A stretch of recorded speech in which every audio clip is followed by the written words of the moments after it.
Viewers আসসালামু আলাইকুম। আমরা আবার চলে এসেছি আপনাদের মাঝে। ভিউয়ার্স, আজকে তো ঢাকা ভার্সিটির পরীক্ষা হলো, আপনাদের সব আশা করি সবার ভালো হয়েছে।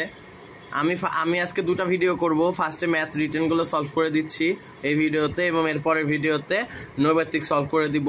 আজকে একটি সমস্যা যে আমি আমার মুখ দেখাতে পারছি না, খাতায় সলভ করে দিচ্ছি, বোর্ড নেই আর কি, আপাতত আমি ঢাকায় আছি তাই। তো নেক্সট ভিডিওগুলো বোর্ডেই হবে ইনশাল্লাহ। তো শুরু করি ম্যাথ রিটেন সলিউশন।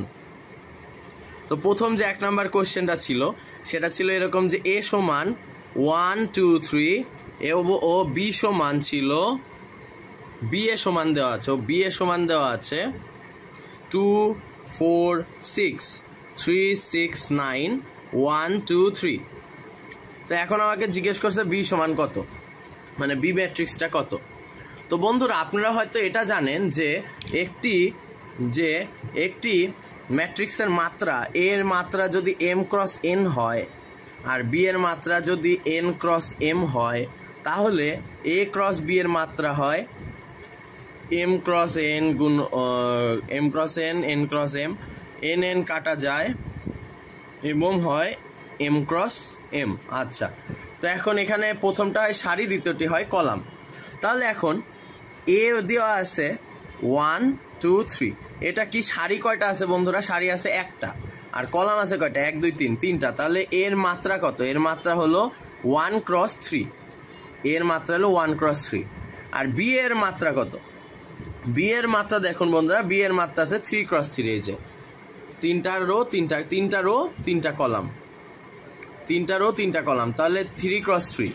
এখন যদি আমাকে এই জিনিসটাকে 3 ক্রস 3 বানাতে হয়, তো দেখুন বন্ধুরা, বি এ করছি, বি এ, তো এর মাত্রা আমি জানি 1 ক্রস 3। তাহলে এখন এই পাশের 3টা অ্যান্সারে, এই পাশের 3টা আছে, এই লাস্টের 3টা চলে আসলো, কিন্তু আমাদের কি 1টাকে কাট করে দিতে হবে। তাহলে অবশ্যই বি এর কলাম হবে একটা আর রো হবে 3টা। তাহলে দেখুন বন্ধুরা কি হয়, 1 1 কাটা চলে যায়, অতএব অ্যান্সার হয় 3 ক্রস 3 ম্যাট্রিক্স। তাহলে অবশ্যই বি ম্যাট্রিক্সটা কি হবে? বি ম্যাট্রিক্সের মাত্রা হবে 3 ক্রস 1। তো এখন আমি বি ম্যাট্রিক্সটা ধরে নিলাম, বি সমান ধরে নিলাম x y z। এখন আমরা বি এস গুণ করি, বি এ দিয়ে গুণ করি, তাহলে কি হয় দেখি। বি এ, তাহলে বি সমান ধরেছি x y z আর এ সমান ধরেছি 1 2 3। তাহলে আমরা যদি গুণ করে দিই, x এর সাথে গুণ করলে কি হয়? এইভাবে, এটার সারি এটার কলামের গুণ, তারপরে এটার সারি এটার কলামের গুণ, নিচে হবে নিচে হবে কি এটার সারি এটার কলামের গুণ, মানে y z। এটা কলাম বরাবর আছে, কলাম বরাবরই যাবে প্রত্যেক সারিতে। আবার দেখুন 2x 2y 2z, 3x 3y 3z। ম্যাট্রিক্সের গুণ আশা করি আপনারা সবাই জানেন যে সারি আর কলাম গুণ হয়, এটা সারি এটার কলাম গুণ হয়, এটা এই যে সারি কলাম, প্রথম 3টা সারির সাথে এটার সবগুলো কলাম প্রথম কলাম, আবার এইটা সবগুলো সারির সাথে এটার দ্বিতীয় কলাম, এটা সারির সাথে এটা তৃতীয় কলাম। আচ্ছা, তো গুণ করলাম। এখন বি এর সমান আমরা কি জানি? বি এর সমান আমরা জানি প্রথমে জানি হলো 2 4 6 3 6 9 1 2 3। তো এখন এই দুইটা ম্যাট্রিক্স কি সমান? এই দুইটা ম্যাট্রিক্স সমান, তাই এই দুইটা ম্যাট্রিক্স সমান হলে এদের প্রত্যেকটা ভুক্তি দেখুন বন্ধুরা সমান হবে। তার মানে x সমান 2 পাচ্ছি, প্রথমটা থেকেই পেয়ে যাচ্ছি, অর্থাৎ এইটুক থেকে এইটা আর এটা সমান। x সমান 2, y সমান 3 আর z সমান পাচ্ছি 1। এই তো 2 3 1। তাহলে b সমান কত পেলাম? b সমান পেলাম 2 3 1। এটা হলো আমাদের অ্যান্সার। এখন দেখুন যে পরবর্তী সারি থেকে যদি করতাম তাহলে কি হতো? পরবর্তী সারি থেকে যদি করি, 2x সমান 4, 2y সমান 6, 2z সমান 2 হতো। 2x সমান 4 হলে x সমান 2, 2y সমান 6 হলে y সমান 1 3, আর 2z সমান 2 হলে z সমান 1 হতো। এটাতেও তাই, 3x সমান 6, x সমান 3, 3y সমান 9, y সমান 3, 3x সমান 6, x সমান 2, 3y সমান 9, y সমান 3, আর 3z সমান 3, z সমান 1। তাহলে b সমান 2 3 1 আসতো। এরপর দ্বিতীয় 2 নম্বর কোশ্চেনটা বলেছে আমাদের, 2 নম্বর কোশ্চেনটা বলেছে যে 2 নম্বর কোশ্চেনটা আমাদের বলেছে যে sign inverse 4/5 plus cos inverse plus cos inverse plus cos inverse 2/5 2/5 সমান কত? তো এখন আমরা এটাতে ট্রায়াঙ্গেল সূত্র ফেলে এগুলোকে ট্যানে কনভার্ট করে নিব। তো এইটা সাইন ইনভার্স 4/5কে কনভার্ট করা খুব একটা কঠিন না। সাইনের কি লম্ব বাই অতিভুজ, তার মানে 4/5 এটা যদি থেটা হয় তাহলে ভূমি কত হবে? ভূমি হবে দেখুন 3, তার মানে ট্যান ইনভার্স সাইন ইনভার্স 4/5কে লেখা যায় ট্যান ইনভার্স 4/3 প্লাস এবার কজ ইনভার্স 2/5। এটাকে যদি করি তাহলে কজের ক্ষেত্রে কি ভূমি বাই অতিভুজ 2√5, তাহলে এই পাশে কি হয় পি সমান হয় 5 - 4 1, অতএব এখানে ট্যান ইনভার্স হলো হাফ। তাহলে এই যে tan inverse 4/3 plus tan inverse half, tan inverse A plus tan inverse B এর সূত্র পড়বে। তাহলে কি হবে tan inverse A plus B 4/3 plus half by 1 minus 4/3 into half. So that 2 দিয়ে 2/3, দ্যাট মিনস ট্যান ইনভার্স 6 লসাগু 4 দুগুণি 8 প্লাস 3 বাই 2/3 1 মাইনাস 2/3, তো 3 minus 2 1/3, তাহলে ট্যান ইনভার্স 11/6 ইন্টু 1/3 মানে 3/1, তাহলে 3 দিয়ে কাটলে 2, অতএব অ্যান্সার হলো ট্যান ইনভার্স 11/2। এটা হলো আমাদের রিটেনের এই 2 নম্বর কোশ্চেনের অ্যান্সার। এবার আসি 3 নম্বর কোশ্চেন। 3 নম্বর কোশ্চেন বহুপদী থেকে আসছিল। আমি সাজেশনে বলেই দিয়েছিলাম যে বিপরীত ত্রিকোণমিতির বহুপদী থেকে অবশ্যই কোশ্চেন আসবে ম্যাট্রিক্স থেকে। দেখুন বন্ধুরা, সাজেশনটা যারা দেখেছে তারা অনেক লাভবান হয়েছে। তো 3 নাম্বার কি বলছে যে x² plus bx plus c সমান 0 এটার মূলদ্বয় 3:4 অনুপাতে বিভক্ত, 3:4 অনুপাতে আছে। আচ্ছা, তাহলে মূলগুলো 3:4 অনুপাতে আছে। তাহলে আমি যদি বলি যে একটা মূল 3 আলফা অন্যটা 4 আলফা, হবে না বন্ধুরা? তো এখন দুটা যোগ করি, 3 আলফা প্লাস 4 আলফা সমান কি হয় দেখি।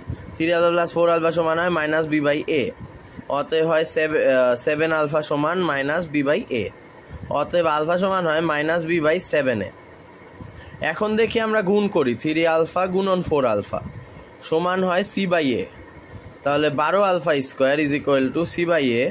অতএব আলফার মান যদি আমরা বের করতে চাই, আলফার মান যদি আমরা বসাই এখানে, তাহলে 12 আলফার মান হলো B square by 49 A square is equal to C by A. That means A দিয়ে কাটা, তাহলে দেখুন 12 বি স্কোয়ার থাকলো আর এখানে 49 এসি থাকলো। দেখুন বন্ধুরা, রাইট সাইডে এটাই প্রুফ করতে বলছে, তাহলে এটা প্রুফড হয়ে গেল। এটা গেল আমাদের ফার্স্ট রুল। তো বন্ধুরা, আমরা এখন সেকেন্ড রুলে চলে যাচ্ছি। সেকেন্ড রুলটা হলো একটা সূত্র আছে, সূত্র হলো আর প্লাস 1 হোল স্কোয়ার বাই আর সমান বি স্কোয়ার বাই এসি। এইখানে আর এর মানটা কি জানেন? আর এর মানটা হলো যদি কোনো x square plus b x square plus b x plus c সমান 0 এর মূলদ্বয় r:1 অনুপাতে থাকে মূলদ্বয়, তাহলে এই সূত্রটা হয়। তো এখানে 3:4 অনুপাতে আছে, তার মানে আর সমান কি 3/4। অতএব আর এর জায়গায় 3/4 বসাই দিলে আমাদের অঙ্ক মিলে যাবে। 3/4 প্লাস 1 হোল স্কোয়ার বাই 3/4 সমান বি স্কোয়ার বাই এসি। তাহলে 4 দিয়ে তাহলে এখানে হলো 49/16 নিচে ইন্টু 4/3 সমান বি স্কোয়ার বাই এসি। অতএব 4 দিয়ে 4 3 4 12, তাহলে 49/12 সমান বি স্কোয়ার বাই এসি। অতএব 12 বি স্কোয়ার সমান 49 এসি। এই যে প্রুভড হয়ে গেল আমাদের। এই সূত্র দিয়ে যদি আপনারা করতে চান তাহলেও অঙ্কটা হবে। এরপর আমরা আসি 4 নম্বর অঙ্কে। 4 নম্বর অঙ্ক বলছে ওয়াই স্কোয়ার সমান x-1 ও 2y সমান x-1 দ্বারা আবদ্ধ ক্ষেত্রের ক্ষেত্রফল।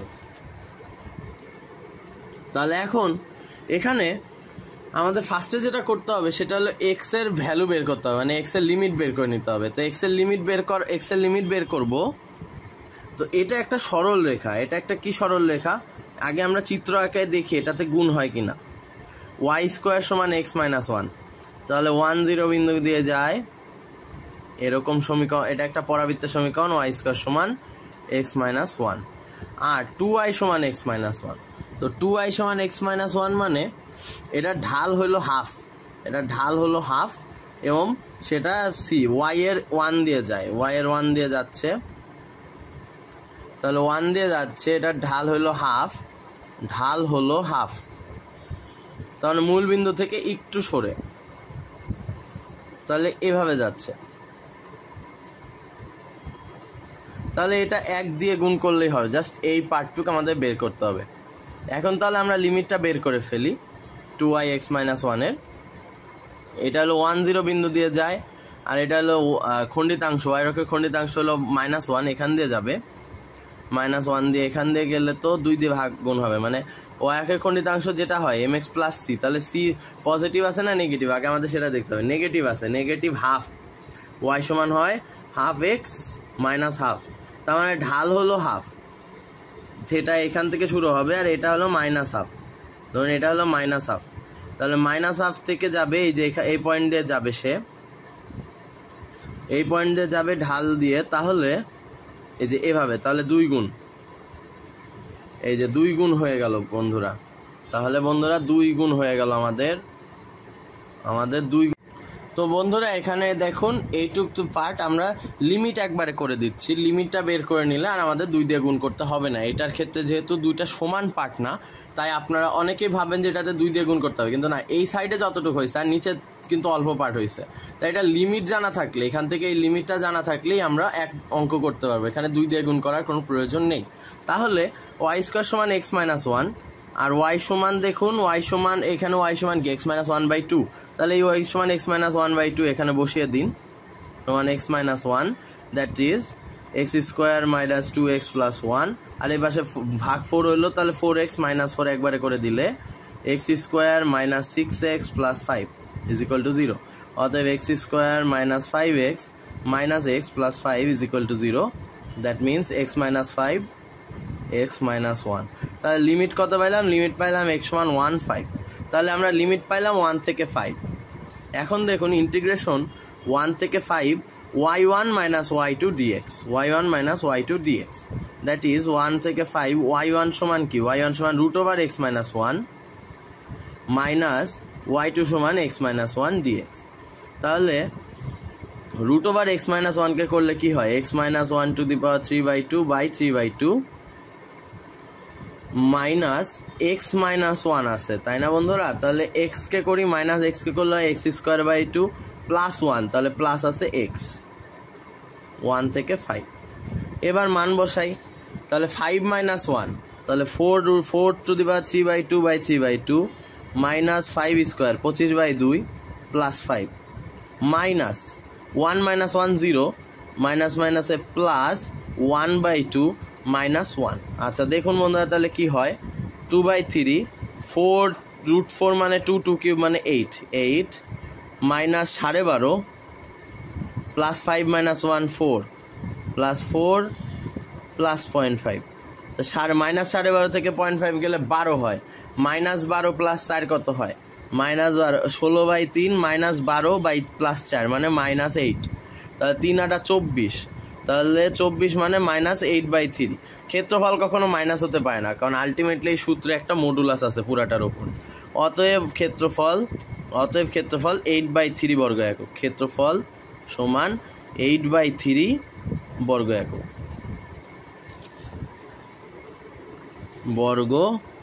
একক, তো বন্ধুরা এই ছিল আমাদের 8/3 বর্গ একক। তো এই ছিল আমাদের রিটেন পার্ট, এরপর আমরা এমসিকিউ পার্টের ভিডিও দিচ্ছি। ধন্যবাদ সবাইকে, আসসালামু আলাইকুম।